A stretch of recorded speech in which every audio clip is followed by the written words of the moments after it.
The church smelled of lilies and damp stone, but it was not the flowers or the incense that carved into me that morning. It was a voice, sharp as broken glass. "Even death will pity you more than your children do," my uncle spat, his words slicing across the silence of my mother's funeral. Heads turned, not because of grief, but because cruelty had found a stage. My hands tightened on the pew, as if gripping what could anchor me against the storm of humiliation. The coffin lay only a few feet away, polished dark oak that reflected the dim light of the candles. I should have been thinking of her, of the woman who once sang lullabies when the world outside our small home felt too heavy. Instead, my mind throbbed with the echo of his sentence. Estranged. Failure. Redemption. Those were the only words pounding through my head like a drum. The funeral, meant to be about closure and grief, had become an open wound where reconciliation seemed like a cruel joke whispered too late. Quick pause. Where in the world are you watching this Reddit revenge unfold? Drop your location in the comments. If this family betrayal story has you hooked, smash that like button and subscribe for more jaw-dropping tales of family secrets and karma that'll make you rethink loyalty. My name is Walter. I am 55 years old, and I walked out of that church that day carrying not just my mother's death, but also the weight of a truth I couldn't deny.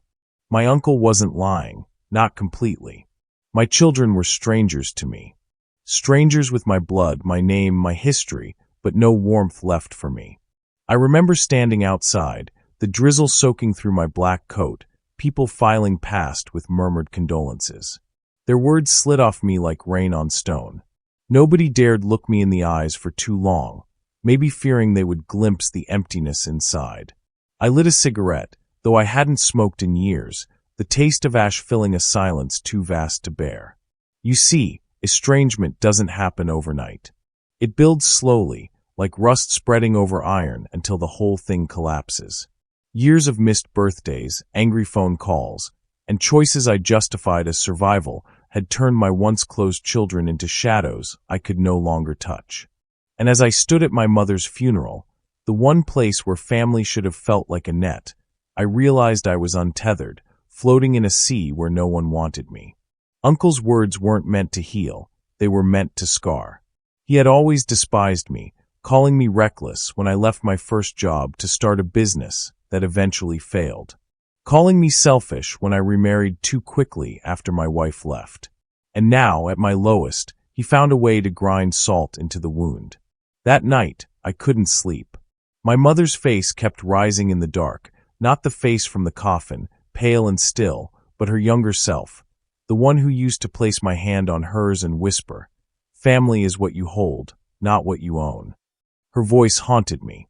Had I held my family, or had I let them slip away like water through a sieve? I got up before dawn and walked the empty streets, the chill biting through my skin. The bakery down the road was opening, the smell of bread drifting into the morning fog. I sat outside on the bench, sipping bitter coffee, and watched the world begin again. Everyone had somewhere to be, someone waiting for them. Everyone but me. And then came the question that wouldn't leave me. Was my uncle right? Would even death pity me more than my children did? By the time the sun rose, streaking the sky in pale pinks, I made a decision. I couldn't change the past, but I could claw at the present. Somewhere in this city, my daughter was alive, working at a shelter. I had heard about it in passing years ago, one of the rare details that reached me through broken channels of family gossip. Maybe she didn't want me near her, maybe she would slam the door in my face. But maybe, just maybe, I could find a way to bridge the silence. It would not be easy. Redemption never is. But if I died tomorrow, I wanted my children to know I tried. And so, with trembling hands and a heart heavier than the earth on my mother's coffin, I promised myself, tomorrow, I will walk into that shelter. Tomorrow, I will face the daughter who once called me her hero, but now wouldn't even call me at all. Tomorrow, I will test whether blood can survive betrayal, or whether some wounds never heal. The apartment was too quiet. After the funeral, I walked in, dropped my coat over the chair, and the silence pressed against me like a weight. There were no voices calling from the kitchen, No laughter spilling down the hallway. No footsteps rushing toward me. Just the sound of the clock ticking on the wall, steady and merciless. I lowered myself into the armchair and stared at the photographs I still hadn't taken down. They were ghosts framed in glass. My son holding a baseball glove, my daughter blowing out birthday candles, my ex-wife smiling as if the world belonged to us. I should have thrown those pictures away years ago, but I couldn't. They were proof that once I had belonged somewhere. When people speak of estrangement, they rarely talk about the quiet. They talk about the arguments, the slammed doors, the final message that ends everything. But the real pain is in the silence afterward. The years where the phone doesn't ring, the mailbox is empty, and holidays feel like locked doors you can only press your ear against. That silence stretches, and after a while, you start to wonder if you even exist in their world anymore. That night, I poured myself a drink. The whiskey burned, but the ache in my chest burned more. I thought about my uncle's words again, the way his eyes gleamed when he said them. He wasn't trying to warn me. He was trying to bury me. And yet, as much as I wanted to curse him, I couldn't deny the truth behind his cruelty. I had been absent. There's no softer way to say it. I missed too many moments, made too many excuses. I thought working double shifts would prove my love, that bringing home a paycheck was the same as being present. But children don't measure love in money. They measure it in time, in the way you listen to their stories, in the way you show up. And I hadn't shown up enough. I closed my eyes, but sleep didn't come. Instead, I thought of my daughter. Her name felt fragile in my mind, like something I had no right to say aloud anymore. The last memory I had of her was a slammed door and her voice shouting, "You only care when it's convenient for you." She was 20 then, old enough to see through my excuses, young enough to still want a father who wouldn't fail her. She worked at the shelter now. I had seen a post about it once, years back, shared by someone else. A picture of her standing with children who weren't hers, smiling in a way she hadn't smiled at me in years. She had chosen to give her love to strangers, maybe because her own father had shown her love couldn't be trusted. That thought sliced through me like a blade. By the time morning came, I knew I couldn't keep sitting in this apartment, drowning in old photographs and silence. I had to move. I had to try. Even if she hated me, even if she turned her back, I had to show her that I was still here. I showered, shaved, and dressed like I was preparing for battle. My reflection in the mirror looked older than I remembered.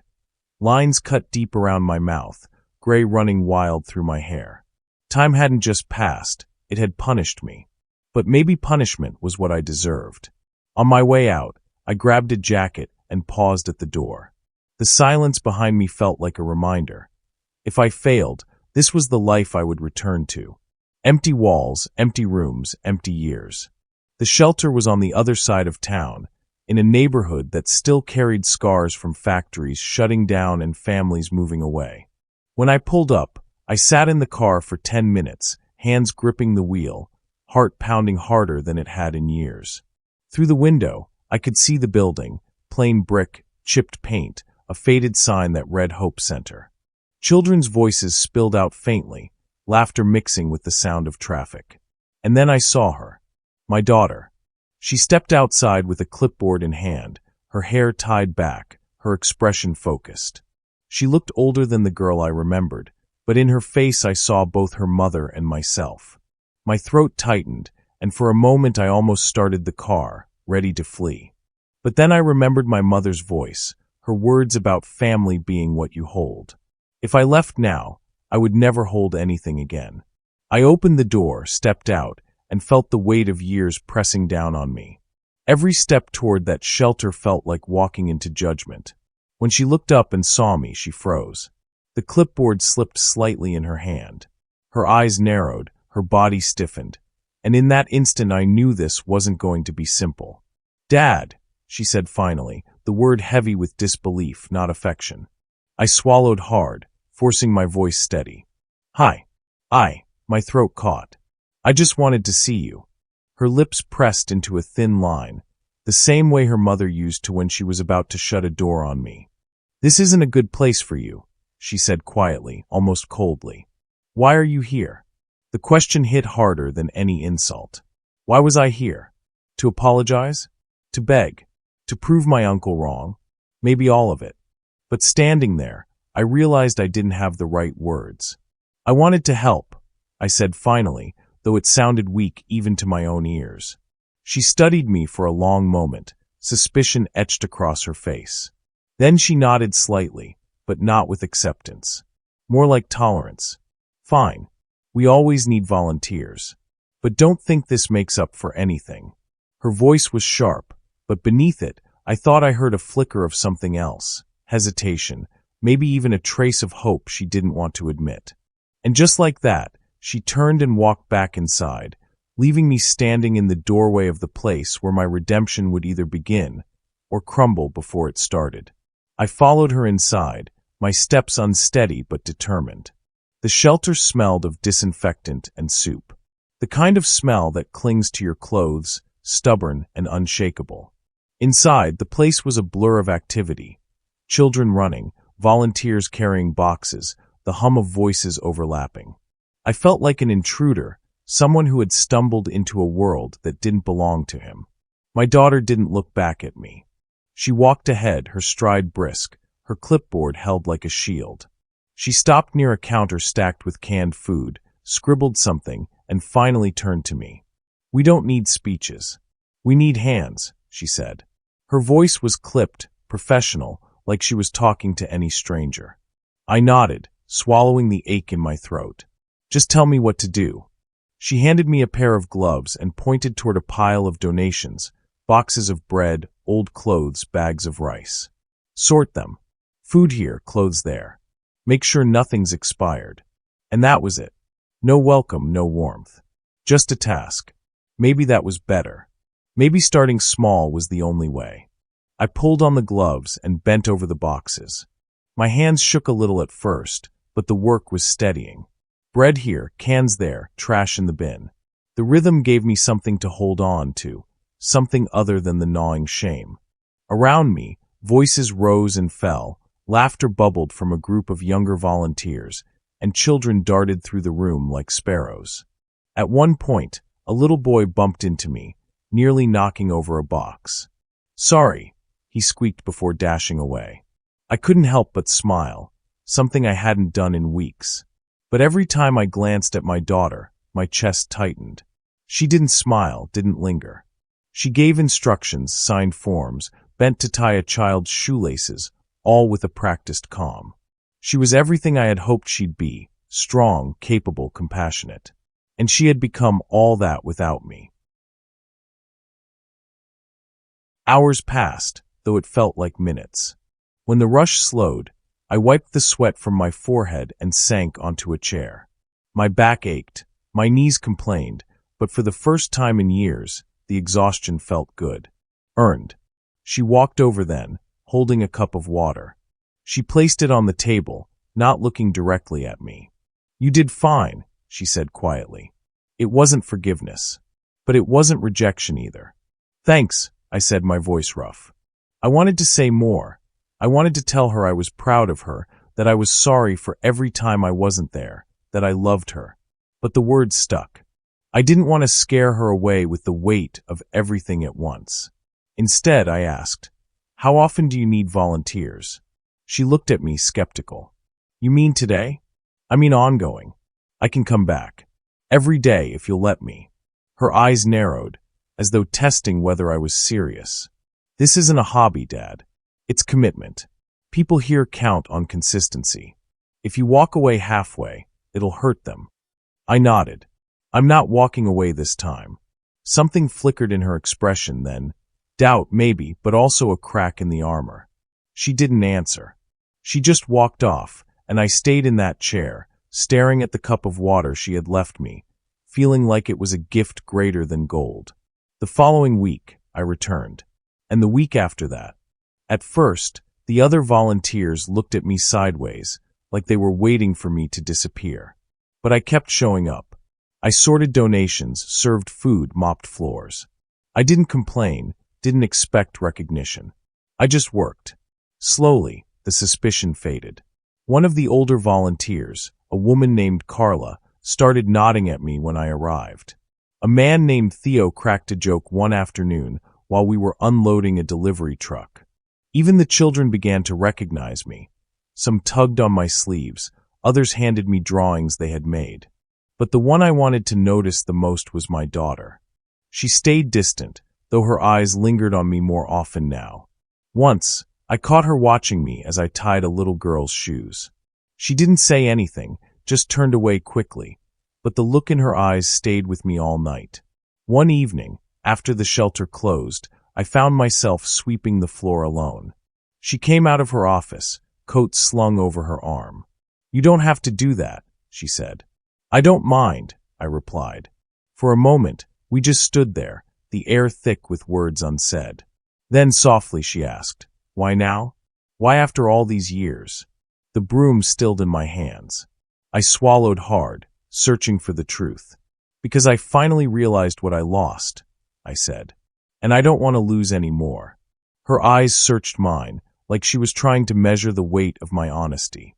"You can't fix the past," she whispered. "I know," I said. "But maybe I can build something in the present." She looked away, her jaw tight. Then she slipped into her coat and left, the door clicking shut behind her. I stood there in the empty shelter, the broom heavy in my hands, and for the first time in years, I felt something other than regret. I felt possibility. The next day, when I arrived, there was a list of tasks waiting for me on the counter. Not scribbled in the usual volunteer notebook, but handwritten on a separate sheet. At the bottom, in her handwriting, was a single line: "Thanks for showing up." It was small, but it was everything. And for the first time since the funeral, I thought maybe, just maybe, my uncle's words wouldn't be the truth carved into my gravestone. Winter crept in quietly that year. The mornings turned sharp, the air stung, and even the shelter's walls seemed to hold a chill that no heater could fight. I arrived every day, pulling my jacket tighter, ready to stack crates or scrub floors. And every day I tried carefully to get closer to my daughter. She spoke to me more often now, but always about tasks. "We need you to sort the pantry. The kids' coats are on the third shelf. Don't forget to check expiration dates." Her tone was calm, steady, professional, but stripped of anything personal. She kept me at arm's length, and it was clear she intended to. Still, I couldn't help trying. One afternoon, I carried 2 boxes of food into the storage room where she was writing notes on her clipboard. "Do you need help with that list?" I asked. She didn't look up. "I've got it." I stood there, boxes in my hands, waiting for some crack in her wall. But she kept writing, her pen moving swiftly, as if I wasn't even there. It was the same wall I'd seen years ago, the one she built the night she shouted that I only cared when it suited me. The wall I hadn't had the courage to climb back then. I set the boxes down and sighed. "You know," I said softly, "your grandmother would have been proud of you. The way you run this place, the way people trust you, it's everything she believed in." That made her pause. For the first time, she lifted her eyes, but they weren't warm. They were guarded, sharp. "Don't," she said. "Don't what?" "Don't use her memory to get to me." The words stung worse than I expected. I raised my hand slightly. "I wasn't trying to manipulate you. I meant it. She loved you." She shook her head, shutting me out again. "Finish with the boxes. I have work to do." The wall slammed back in place, and I felt the sting of failure again. That night, back in my apartment, I sat in the dark staring at the pictures on the wall. My son's face looked back at me from one of them. Him as a boy, smiling, missing his front tooth. He hadn't spoken to me in years either. He hadn't even shown up to the funeral. I picked up the phone, thumb hovering over his number. It had been so long. Would he even answer? But then I thought of my daughter's eyes, cold and closed off, and I knew what his would sound like. I put the phone down, one battle at a time. The shelter became my anchor. The children, the laughter, the noise, all of it gave me something to cling to. And slowly, I began to carve out a place there. One Saturday, a snowstorm hit, and the shelter was packed with families who had nowhere else to go. We were running out of blankets. My daughter was at the center of it all, directing volunteers, calming anxious parents, making sure no one was left in the cold. I found myself carrying stacks of blankets from one room to another, my arms burning, sweat dripping despite the icy air. At one point, a little girl shivered, her lips pale. I knelt, wrapped her in the blanket, and said, "There you go, sweetheart. Warm as toast now." She giggled, teeth chattering less, and leaned into me. When I looked up, my daughter was standing a few feet away, watching. Her expression was unreadable, but she didn't turn away this time. Later, when the crowd thinned and the storm eased, she approached me. "You handled yourself well today," she said quietly. It wasn't much, but it was more than I'd had in years. "Thanks," I said. "I learned from the best." A faint crease touched her forehead, like she didn't know whether to take it as sarcasm or truth. She didn't answer. But she didn't walk away either. The breakthrough I hoped for came 2 weeks later, though not in the way I expected. I was in the storage room stacking canned beans when I heard voices through the thin wall. My daughter's voice, low but sharp. "No, I told you not to come here. This isn't about him. This is my work." A pause. Then another voice, male, muffled but angry. "You can't keep shutting me out. He doesn't deserve this chance. He's only back to ease his own guilt." I froze. My chest tightened. Whoever she was speaking to, they were talking about me. She hissed back, her words slicing the air. "Maybe, but at least he's here, which is more than I can say for you." The silence that followed was deafening. Then the sound of footsteps storming away. I pressed my back against the shelf, my heart racing. Whoever that was, someone she trusted, maybe a colleague, maybe someone closer. They hated me. And she was caught between their anger and my attempts at redemption. When she stepped into the storage room minutes later, her face was pale, her jaw tight. She saw me there, frozen, and her eyes widened. "You heard," she said flatly. I nodded. Her arms crossed. "That's why I didn't want you here. You think it's just about us. But people see you. They remember what you did, what you didn't do. And they don't forgive as easily as you hope I might." The words landed heavy, but not as heavy as what came next. "Dad," she said, and for the first time, her voice cracked. "I don't know if I can forgive you either." My mouth went dry. I wanted to beg, to argue, to throw myself at her feet. But I didn't. I simply nodded. "I know," I whispered. "But I'll keep showing up anyway." She looked at me for a long moment, eyes shining with something I couldn't name. Anger, sorrow, maybe even a trace of love buried deep. Then she turned and walked out, leaving me standing among boxes of beans, the weight of her words pressing on me like the roof itself. That night, I lay awake again, the silence louder than ever. My uncle's words echoed in my head. "Even death will pity you more than your children do." But something in my daughter's eyes told me the story wasn't finished yet. The shelter became my second home. Weeks blurred into months, and I built my days around its rhythms, unloading trucks, serving soup, mopping floors, stacking donations. The ache in my back grew worse, but the ache in my chest lightened with every child's smile, every nod from another volunteer. My daughter kept her distance, but she no longer looked through me. Sometimes she even looked at me. Small things changed. She'd hand me a list without hesitation, ask me to cover a shift, or leave a cup of coffee on the counter when I arrived early. Nothing was spoken outright, but those small cracks in her armor kept me alive. Still, the wall wasn't gone. One wrong move, and it would rise higher than before. I knew I couldn't demand forgiveness. I could only earn presents, brick by brick. One afternoon, the shelter held a winter drive for coats and shoes. The place was packed, families lining up, volunteers scrambling, chaos everywhere.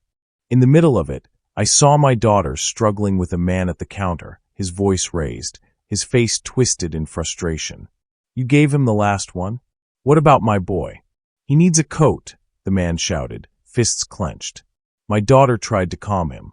"We'll get more tomorrow. Please." But he slammed his hand on the counter, making children nearby flinch. Something in me snapped. I stepped forward, placing myself between them. "Hey," I said firmly. "This isn't how you get help. Yelling won't fix it. Let's step outside and talk. The man glared, jaw tight, but something in my stance must have reached him. He muttered under his breath and stormed toward the door. When I turned back, my daughter was staring at me. Her lips parted slightly, her eyes unreadable. For a long second, she just looked. Then, quietly, she said, "Thank you." It was the first genuine thanks I'd heard from her in years. But karma doesn't always come softly. Sometimes it waits for the right moment to strike. 2 weeks later, I collapsed. 1 minute I was lifting crates, the next my knees buckled, and the world tilted sideways. I woke up in a hospital bed, wires strapped to me, the steady beep of machines reminding me of how fragile I'd become. The doctor told me it was my heart, too much strain, too little care. "You need to slow down," he said. "One more scare like this, and you won't get back up." I nodded, though I barely heard him. My eyes were on the chair in the corner. My daughter was sitting there, her coat still on, her face pale. She had been there when I woke up. For a moment, neither of us spoke. Then she whispered, "You scared me." I swallowed hard, my throat dry. "I'm sorry. Not just for this. For everything." Her eyes glistened, but she didn't look away. "Do you know how many nights I wished you'd just show up? Even once." Her voice cracked. "And you didn't." "I know," I said. "I can't erase that. But I'm here now. I'll keep being here, for as long as I can." Tears welled in her eyes, but she blinked them back. She stood, walked to my bed, and placed her hand over mine. It was the first time she had touched me in years. "I don't know if I can forgive you," she whispered, "but I don't hate you anymore." Her words hit me harder than my uncle's had at the funeral. But these weren't meant to wound.